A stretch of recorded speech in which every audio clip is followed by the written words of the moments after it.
Assalamu алейкум, урматтуу YouTube көрүүчүлөр, жана ошондой эле биздин каналдын катталуучулары, мекендештер, замандаштар, амансыздарбы? Учурда биз Бишкек шаарындабыз. Ваян Антоновка айылында белгилүү бир даректебиз. Биз бул чыгарылышта сиздерге өтө кызыктуу бир теманы көрсөтүп өтөбүз. Же болбосо Кыргызстандагы чарбакерлер, же болбосо койго кызыккандар биз менен биргеликте аягына чейин көрүүнү сунуштайбыз. Биз бул чыгарылышта мына ушул сарайды кантип курган жана бул жакта Европадан алынып келген дорпер койлору ар кандай эксперименттерди чыгарып атат. Мына ээси менен биргеликте биз сиздерге чагылдырып өтөбүз. Өтө кызыктуу болот, аягына чейин көрүңүздөр. Ээси менин жанымда. Өзү банкир, же болбосо ушундай кой чарбачылыгы менен алектенип атат. Өзү сиздерге мындан ары эксперименттерди көрсөтүп өтөбүз. Ассаламу алейкум Пардубай беке. Кандайсыз? Иштериңиз болтабы? Кудайга шүгүр, жакшы баардыгы, рахмат. Баштадыңыз. Өзүңүз ушуга кызыгыпсыз, Алгач кызыгуу кандай болду? Эмнелерди алдыда кандай пландарды кылайын деп атасыз? Эми көп эле кыргыздын баягы жигиттери сыяктуу айылда өсүп, мал кармоо эле келгенбиз. Анан баягы бир определенный жумуштар кылып жүрүп мындайга кол тийчү эмес. Бирок мына азыр эми 35 жаштан өткөндөн кийин кайра дагы ушундай кайтып келип чарба кылайык деп. Акыркы 2 жылдан уже ашты, почти 3 жыл болуп баратат. Биринчи гисар койлорду алып келдик элек. Тажикстандан алып келдик, Гисарский районунан. Анан алардын азыр башы уже бир 200дөн ашып калды. Ошолор менен кызыгып отуруп, быйыл мына карантин учурунда негизи жаңы бир породаны, эт багытындагы породаларды алып келип карап өстүрүп көрсөкпү, өнүктүрсөкпү деген ой болчу. Анан дорпер деген породаны тандап алдыңыз. Айтбай деген өзү акем бар, ошол животновод, ветеринар. Көп жылдардан бери айтчу, негизи ушунда дорпер деген кой бар деп айтып берчү, мен көңүл бурчу эмес экенмин да. Дорпер койлору. Дорпер породасындагычы. Анан эми карантин учурунда 2-3 ай эч нерсе кылбай жатып калдык, как раз ошол теманы жакшыраак изучать этип. Вот анан кызыгып отуруп, июлдун 12-синде быйыл Кыргызстанга ушул завоз кылдык да. Эми мен билгенден биринчилерден болуп алып келдик окшойт. Эми бүгүнкү күндө жалпысынан алганда 37 баш чоң койлор бар да. Булар 37 баш дорпер койлору, ургачы. Булар ошол германский линия бар, австрийский линия бар, латвийский линия бар и чешский линиялар бар азырчы. 4 мамлекеттен алынып келинген дорпер койлору. 4 линиясы бар да. Эми кочкорлору дагы ошондой. 4 линия бири-бирине баягы карама-каршы. Мындай тур эме кылбаганчы, баягы тууганчылык эмелери жок да. То есть бир сарай эмес, бир жер эмес, 4 поколениясы, линиясы разный да булардынчы. Поколениясы разный. Анда эмесе биз буга чейин WhatsApp аркылуу сизден могу сарайды куруп атканда көрдүк. Бул жерге навес курупсуз. Бул жака 2 контейнер койгонсуз, склад дедиңиз бул жагы. Булар жемкана. Бул жак навес. Могул жерде меринос койлор менен жөнөкөй койлор турат. Булар дорпер койлорунан качат, сиздерге эксперимент катары көрсөтөт. Бул койлор сатылбайт дагы, козулары дагы сатылбайт, кийин ойлонуп көрүш мүмкүн. Бизге жөн гана ушул Кыргызстандагы эт багытындагы койлорду эксперимент кылып, мындан ары көрсөтүп өтөт. Пардабай агабыз ушуга кызыктар болуптур. Нерсе баштадык. Акурду келиштирип жасапсыз. Арматура. Арматура. Кең. Арматурага кашыланат. Бул жерде меринос койлор менен мына жөнөкөй койлор турат. Булар дорперден качат буюрса. Буларды мен атайын азыр бул сарайда бизде 4 порода бар. 4 порода. Дорпер, гисар породасы, меринос и романовский. 4 порода. Романовскийди 21 баш алдым. Мына мериностор тоже 21 баш алдым. И гисар койлор эми өзүбүздө бар болчу. Мондай баягы банитровка деп коюш, ошол отбордон кийин эми булар маточный поголовьйни бир 32-34 башты тандап алып, буларды бардыгын дорпердин кочкорунан качырасыз. Азыр уже негизи көпчүлүк бөлүгү качып бүттү. Мындайча айтканда азыр дорпердин кочкору дорпер койлордун өзүн качырып атат. Анан гисар койлору менен аргындашылып атат. Романовка менен жана мериностор менен. Буюрса март айынан баштап төлкеле баштайт. Эми козуларны мунун бардыгы максаты мен живой түрүндө, себеби гисар, меринос, романовка койлору Кыргызстанда бүгүнкү күндө жакшы эле өнүгүп келатат. Бар. Мен дорпер менен аралаштырганда кандай козу түшөт, кандай бала түшөт, алар кандай өсөт деп бир эксперимент кылып туруп эл менен бөлүшөйүн деген максатта алып кылып аткан учурумда. Бул азыр навес. Булар эми качат, булар. Булар күйгө келе эле койлор. Күйгө Келе эле. келгендери качырылып, уже тоого кетип атат, отуручу. Тоого кетип атат. А могу сарайыңыз. Бул 2 этажды, үстүндө ачык навес, ал жакка чөп түшөт. А могу сарай. Сарай өзү 210 метр квадрат дедиңиз, Жалпы сарайдын участкасы могул навес менен кошкондо 525 квадрат да. 500 метр квадраттан көп. Демек 5 сотка экен да тоголого. 5 сотка жерге сарай түшкөн. 300 квадраты бул навес, мына открытый.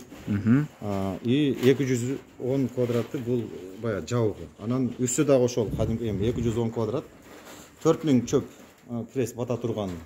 Уже өлчөп чыктык эсептеп. 4000 чөп батат. И бул жакта мына навес болгон эртең мына койлор ба сыртты кесе жүргөндө булар ичине жамгыр жааса бул жакка болуш керек. Анан бул ачык жагы. Бул күн жегенге да. Күнгө чыгат. Күнгө чыгып эме кылгангачы. Бул жактар эме кылып атак сеткалар менен тосулуп. Бул жак жетишпей калыптыр. Бул жак эми чабандын үйү болот кийинки жылга, Буюрса жазында бул жерде бүт шарттары менен түзүп берет. Теги саноо жылдары менен барлык шарттарын түзүп эме кылып атабыз да. Анда эмесе мына ичинде, сарайдын ичинде кызыктын баары. Бул сарайга пеноплекс жабыштырып жылуулаптыр. Ичин көрсөңүздөр эсиңиздер ойт. Мына ушундай сарай кылыш керек. Буюрса жазында Кана кирели. Бисмилла дептир. Ой. Мына полду караңыздар. Койго пол кылганды үйрөнүңүздөр. Монтип тосуп, монтип. Мына дорпер койлору Кыргызстанга биринчи жолу келди. Бул жакта бооз, анан эми кача турган койлор дедиңиз, Жок, булар бооз койлор. Буюрса төл күтүп атабыз булардан. Төл күтүп атат. Мына бооз койлор өзүнчө турат. Дорпер койлору интернеттен көрсөңүздөр керек. Башы кара, еттүү, плотный келет. Орто бойлуу. Киребиз. Бул сарайды дагы тааныштырып өтөбүз. Ичинде баардык шарттар түзүлгөн. Могу бир жерде бир бооз коюңуз жакындап калган окшойт, Бул ошол уже предродовой деп туруп бул жакка бөлүп койдук. Бул бүгүн эртең 1-2 күндө тууйт да буюрса. 1-2 күндө тууйт дейт. Мына эми төл берген дорпер койлор. Дорпер койлор мына азыр тамактанып атат, азыктанып атат. Бул жерде канча баш туугандары? Азыр эсимде 7, 8, 9, 10 кой тууптур да. 10 кой тууптур мына. Мына козулар, дорпер козулар. Канча күндүк булар эми? Булар 2 декабрда туулгандары бар. Эми бир жумалык көп болсо, атак көпчүлүгү 6 декабрда туулду. Бир жумалыктар да эми. Бир жума ичинде туулган козулар экен, Бир жума 10 күн болуп калды кээрлер. Бир жума 10 күн. Бул сиздин биринчи төлдөрүңүз. Ооба, булар. Буга мына дорпер койлору. Кыргызстанда биринчи төлдөр. Өзүңүз алып келген койлордон мына биринчи козулар тууптур. Булар жазда келген негизи. Азыр мына ургаачы койлор турат тууптур. Бул жагында дагы бирөөнү өзүнчө бөлүп коюптур. Бул бүгүн эртең менен туулду, ошондуктан Бүгүн туулду, 1-2 күн баласы менен чогуу. Кана эми Пардабай аке, булар өзгөчөлүгү, биздин койлордон өзгөчөлүгү, козулардын жетишкендиги, энесинин иммунитети жана мындай кээ бир койлор ошол эле чөптү жейт, акырын семирет. Булардын семирүү стили кандай дегендей? Бул эми эт багытындагы койлор, эми өзүңүздөр көргөндөй. Эт багытында. Ооба. Буларда куйрук жок. Эми Куйрук жыр деп коет, күрдүк деп. Жыр жок. Май жок, Май жок. Анан буларда жанакы мындай тамак алмашуу системасы өтө жанык өнүккөн экен. Это орусча айтканда обмен веществ деп коет, метаболизм депчи. Мындайча айтканда булар эмне жесе, ошонун бардыгын мындайча тез, моментально этке айландырат экен да. Бул азыр мына козуларына мынакей байкап атабыз. Козулардын азыр мына жактан артыңызда таразы турат. Күнүгө козулар. Ооба. Каждый день козулар взвешивание өтүп атат. Тараздан өтөт, Тараздан күнүгө ошол баягы суткасына бир жолу таразга тартылып атат. Ошондо азыр суточный привестери 500 грамм болуп атат да. То есть мисалы туулганда 4 килограмм болсо, 2 күндөн кийин 5 килограмм болуп атат. Мына көрүңүздөр, бир күндө 500 грамм кошуп аттыр ушул козулар. Ошондо 30 күн, например, эгерде 500 грамм кошулганда, бул 15 килограмм бир айда, и 3 айда негизи 35-тен 45 килограммга чейинки живой туш вес болот да. Ошондо мисалы 45 килограммдык козу болуп калса, сойсо 20-25 килограммга чейин куйругу жок эт берет. Куйругу жок эт, То есть эми 25 килограмм эт берсе, бул обычно биздин местный койлорду же кисалардын кебелерин сойгонубузда, бир жылдыктар сойгондо 25-27 килограмм эт берген болот да эми. То есть баягы интенсивность роста деп коет. Өтө мындай Тез жетет. тез эме кылат экен да. Анан мен мына Казакстанда бир жакшы таанышым бар. Ошол өткөндө мына бир 2-3 күн эле болду. Ошо менен сүйлөштүк элек. Ал эксперимент кылып Романовка коюна Эдилбайга жана Дорперге күнүгө 1 килограмм чөптү өлчөп берип атыптыр да. 1 килограмм. 1 килограмм веске тартып, Романовкага 1 килограмм, Эдилбайга 1 килограмм, Дорперге 1 килограмм депчи. Анан Романовка менен Эдилбайдын веси түшүп баратат дейт. Дорпер ошол эле учурда вести набирать этип турат. Аха, мен эми терең силерге түшүндүрүп өтсөм, Казакстандагы бир таанышы Эдилбай Романовский Дорпер койлоруна күндө 1 килограмм чөптү дробить этип берип атыптыр. 1 килограмм чөпкө Эдилбай менен Романовский артка кетип атыптыр, наоборот арыктап, ал эми Дорпер ошол эле чөп менен өзүнө эт салмак кошуп атты. Мына ушундай экен. Bir күндө 500 грамм кошот экен мына ушул колдар. Эксперименттен өзү өткөрүп, күн сайын могул жерге таразыга тартып атыптыр. Бул негизи 4 айда таза 25-тен 35 килограммга чейин эт берет экен. Демек бул биздин койлордун 1 жылдык салмагы. 1 жылда биздин коздар ушунча салмак бере алса, булар 4 айда ушунча берет экен. Мына сүттүү дагы экен, мына желиндерин көрүп турасыздар, мына Дорпер койлору. Сүтүн эме кылса баягы 1 литр спокойно 1-2 литр бере турган. 1-2 литр. Анан буларда иммунитети өтө жакшы экен. Иммунитет. Оору суркоо көп болбойбу экен? Жок, оору суркоо көп болбойт экен. Анан мындай характери жанагы өтө спокойный экен. Жоош. Жоош, мындай секирип, качып, бирдемке ушундай кыла бербейт. Анан жайында келгендиктен биз дагы бир нерсени байкадым өзүм. Биздин койлор жана күн ысыганда баягы дарактын астына башын катып, же бири-биринин бооруна кыйналып калат. Туруп алат, чөпчөй коет. Ооба. Мына эртең менен кечинде эле жеп салкын түшкөндөчү. Ооба. Булар күн ысыкта дагы чөп жегиси келсе, ошондо деле чыгып туруп чөп жей берет экен да. Демек, башын көп катпайт экен. Азыктанууну, иммунитети көп талап кылат экен да булардын, Бул мындай күн баягы южноафриканский порода депчи. Негизи дүйнөнүн көп жагына таркаган. Бул ысыкка да, суукка да чыдамдуу. Мисалы Канадада жашап атат, Норвегия, Дания, Чечня, например, ошол жактарда баягы горный мамлекеттерде да жашап атат да, көрүп атабыз. Ооба. Суу. Бирок южноафриканский болгондуктан ал жакта мындай тикен, жанакындай аз чөптүү жерлерде деле тамактанып, эт набирать этип, анан күнгө чыдамдуулугу ошол жактан байкалат экен да. То есть күндөн качпагандыгычы. Анан дагы бир немесин эксперимент кылып көрдүк жайында. Крапива алып келип берип аттык, жеп атты. Эрмен чөп берип аттык, жеп коюп атты. И камыш деле алып келип берсек жеп коет. Биздин койлордон ушул жактардын айырмасы бар экен да, мындай аппетити өтө зыбер экен. Аппетит өтө күчтүү экен. Анан биздин тиги койлордон мына жакта ар кайсы породаларданчы кашек чыгып калат аягындачы. Отход. Ошону алып келип туруп бул жакка таштасаң ошондо жеп коет. Эми могу бөлүкчөлөр менен тааныштыралы. Бул Романовский койлор экен азыр учурда. Булар карантин дедиңиз, бул жак? Булар карантинный лечение алат, эме болот. Өзүнчө бөлүнүптүр. Булар Могу Романов койлору. Булар Дорперден качырылыптыр. Эми буйруса мартка төл күтүп атат. Бардабай акебиз. Бул 21 баш дедиңизби? 21 баш.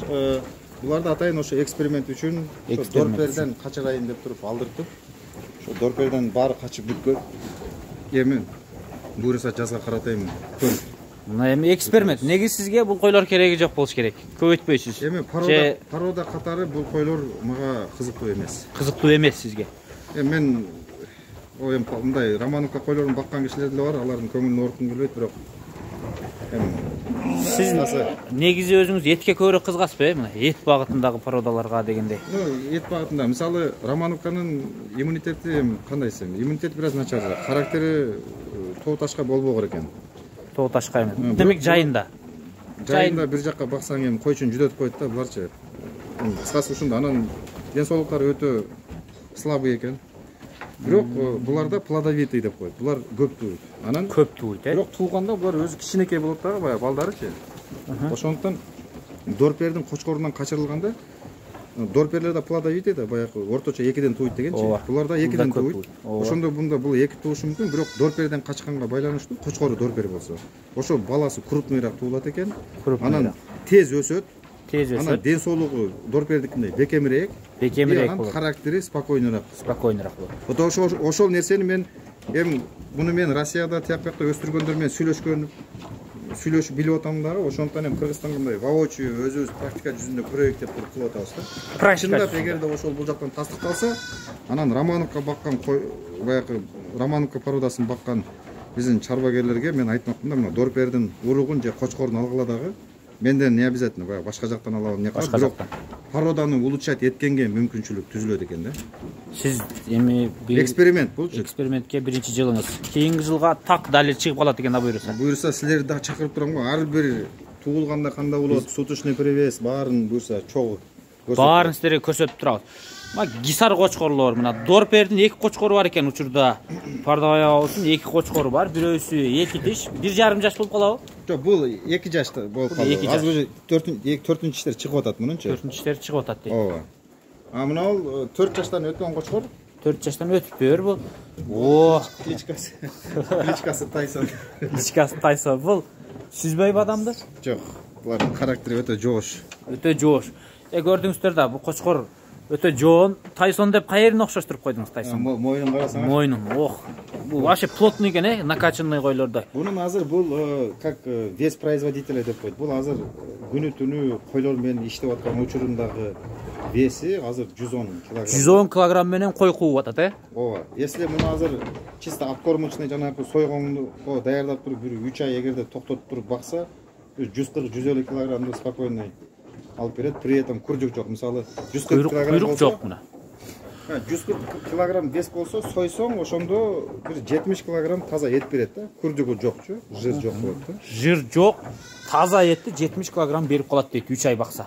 Анан эми ушул кочкорду, анан булардын өзгөчөлүгү жанагындай биздин гисар койлор биринчи катуу бакканда куйругун толтурат да. Куйругун арка куржукту.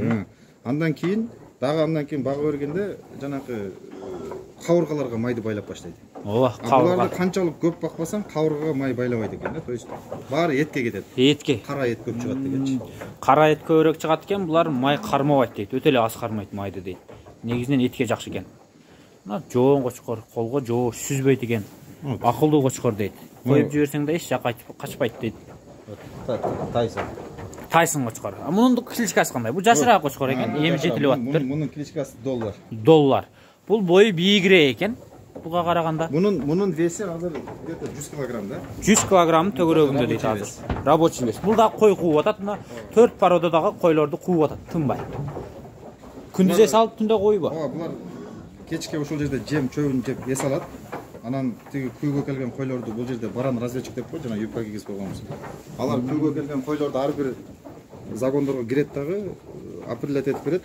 Анан аларды бөлүп келип туруп, булардын коюп, анан кечинде уже бош коебуз да. Мына мен түшүндүрүп өтсөм, могул жакта разведчик дейт мына. Разведчик негизи билип берет. Мына могул жакта 2 кочкор бар экен. Юбка кийгизип коюптур, алар секире албайт. Ошолорду коюп жиберсе барып, күйлөгөн койлорду билип берет. Ал койлорду алып келип туруп, могу 2 дорперге коёт. А бул гисар кочкорлор. Могу разведчик деген өтө тез кыймылдаган шүмшүк деп койсок болот. Одоно тил менен айтканда. Мына ушул кочкор разведчик экен. Бул жакта юбкасы бар. Ушул билип берет экен. Дагы бир шериги бар мунун. Ичинде окшойт. Артында кара. Мына кара кочкор. Юбка. Булар мындай тетик, ушар кочкорлор экен экөөсү. Булар билип берет, Тез билип берет экен. Гисар таза кандуу гисар кочкорлор, булар Тажикстандан жанагы Мирзакарим Ходжи дегенден алдыртырдым. То есть 8 ошо кишиники, 4 кара, 4 кызыл, 2 кара бул жерде чоңураак эме турат, алары эмеден келди. Душанбе базарынан. Душанбе базарынан. Мен так айтсам, мына Ходжи Карим дедиңизби? Мирзакарим Ходжи деп, эми Гисарский районунда жашайт, Тажикстанда өтө бир ушундай гисарский породаны авторитет кылып келген кишинин чарбасынан келди да булар. Мирза Карим Ходжа деген Гисарский районунда жашайт экен Тажикстанда. Ошонун негизи интернетте популярдуу деп келинет кочкорлору. Ошодон 4 кызыл, 4 кара, 8 кочкорду алып келиптир. Булар кандай экен?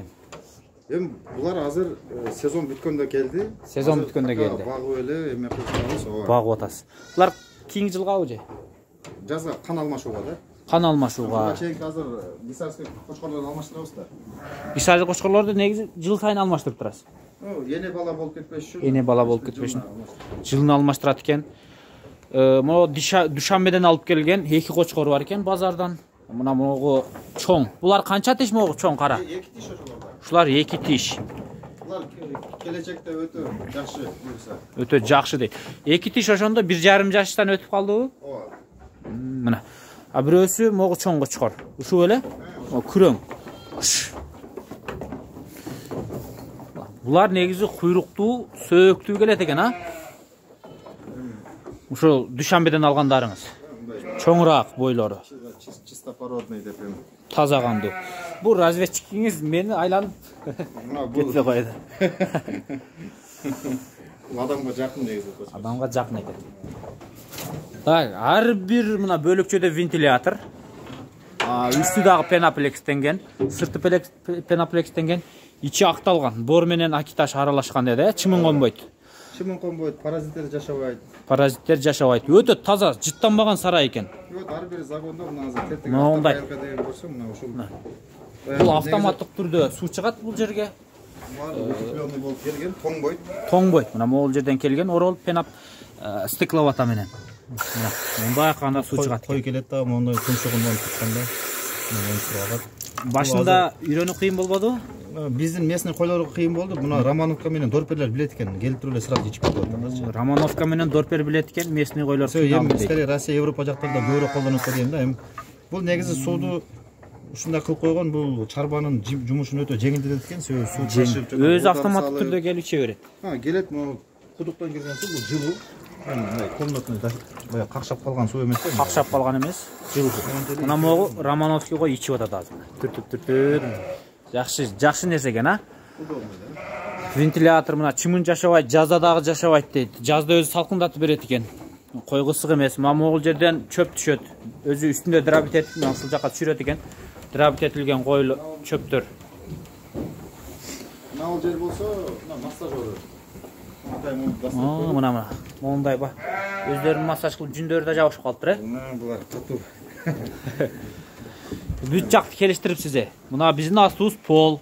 А могу снимающий мына алып коет могу полду ортодон ход. Мунун азыр мыналар аралыгы 1,8 см болуп корголдор бар астына түшөт.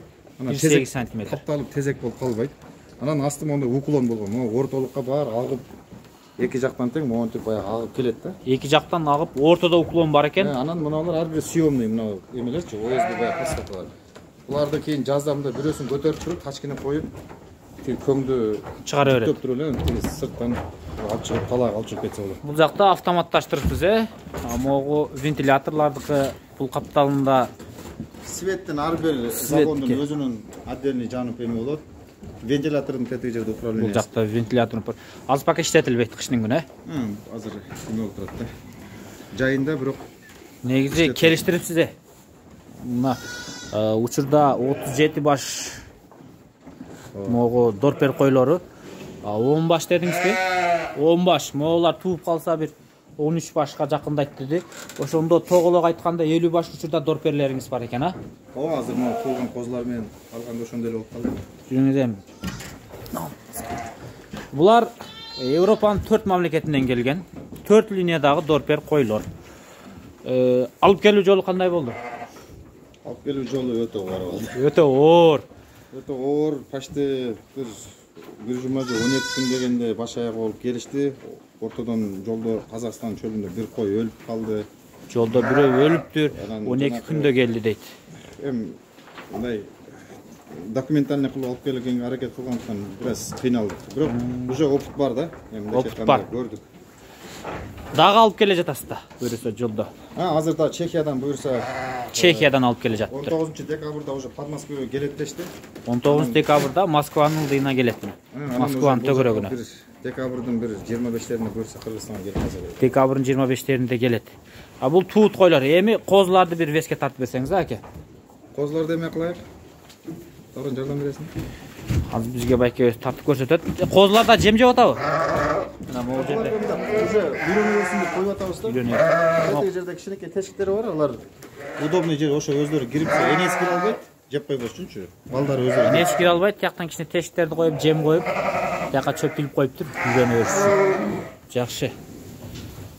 Бул жака аристон коюп коюпсуз, э? Жылуу суу дагы берсе болобу? Эми сууларды жылытат да эме кылса болот, ооба. Пока азыр суу негизи жылуу эле болуп атат. Мына козу, бул канча күндүк эми? Мына өзүбүздүн колубуз менен кармап туруп таразыга коелу.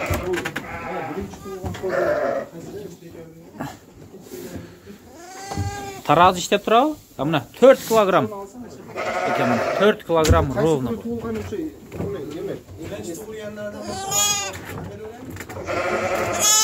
4 килограмм экен. Экинчи декабрда туулуп эле го. Азыр. Йоп. Мына могу чоңураак. Бул эркекпи? Эркек экен, а? Бул козу. Козу мынакей. Бул дорпер козу.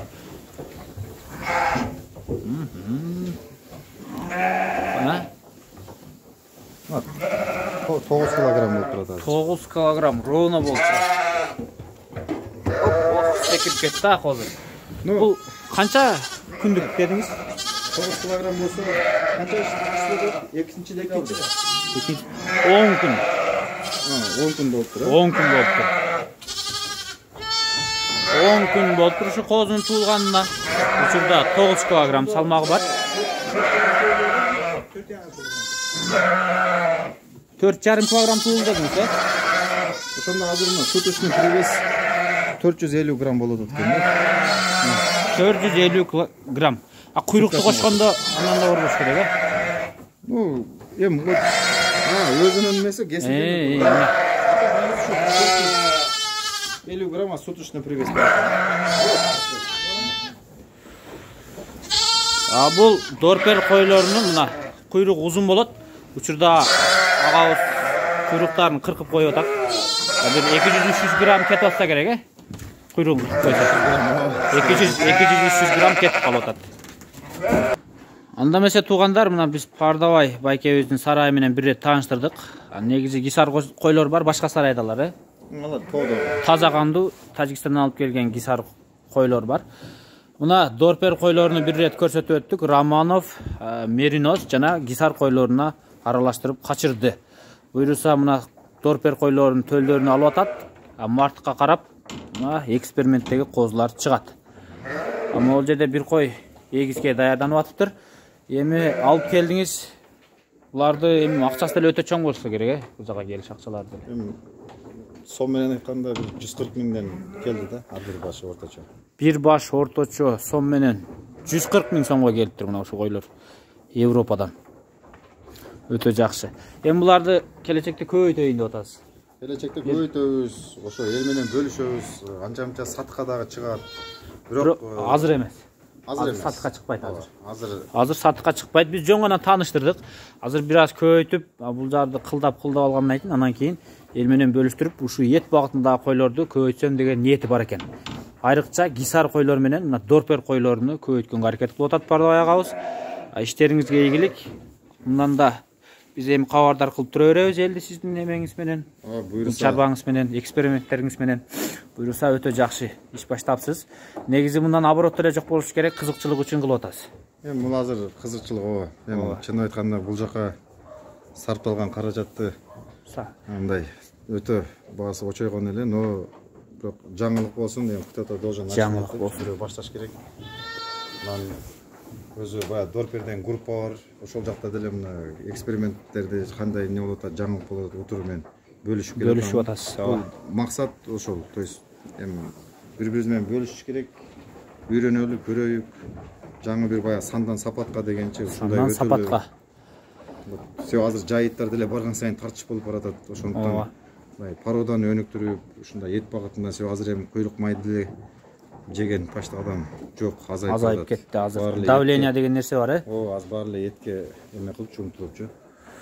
Негизи мына Пардабай акебиз өзү айтмакчы, мына кызыкчылык үчүн ушул дорпер койлору Кыргызстанда көбөйтсүн деп алгачкы жолу алып келди. Өзбекстан менен Казакстанда саналуу эле койлор бар мындай. Учурда сизге дагы кайрылгандар өтө көп болуп атса керек, э? Эми биздин группада өтө көп международный Казакстандан бар балдар, СНГ утуру мисалы эле кече эле бир Өзбекстандан бирөөлөр менен сүйлөштүм, Илхам аке деп, ошол сизден алабыз, ушундай биз көрөт элек эме депчи. Мындай көп болуп атат андай. Казакстандан бар, Кыргызстандан эми негизи өтө эле көп ой бөлүшүп атат. Негизи WhatsApp'та дорпер аттуу группасы бар бул агабыздын. Биз ошол группадан мен да көрүп кызыктар болуп, мына бүгүн бир айланып келип көрүп кеттим.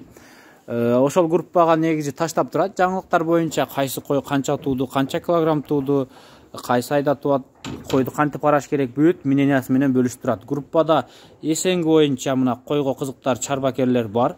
Алар дагы өз койлордун пародасы менен бөлүшүп турат. Өтө кызыктуу группа. Анда эмесе биз видеону жыйынтыктадык. Саламатта калыңыздар. Класс басып комментарий калдырып, мына Пардабай агабызды бир аз колдоп кетиңиздер. Өтө жакшы иш баштаптыр. Мен дагы мындан ары иштериңизге ийгилик каалаймын. Бизге дагы да жаңы жаңылыктарды көрсөтө бериңиз. Анда эмесе саламатта калыңыздар. Рахмат барыңыздар.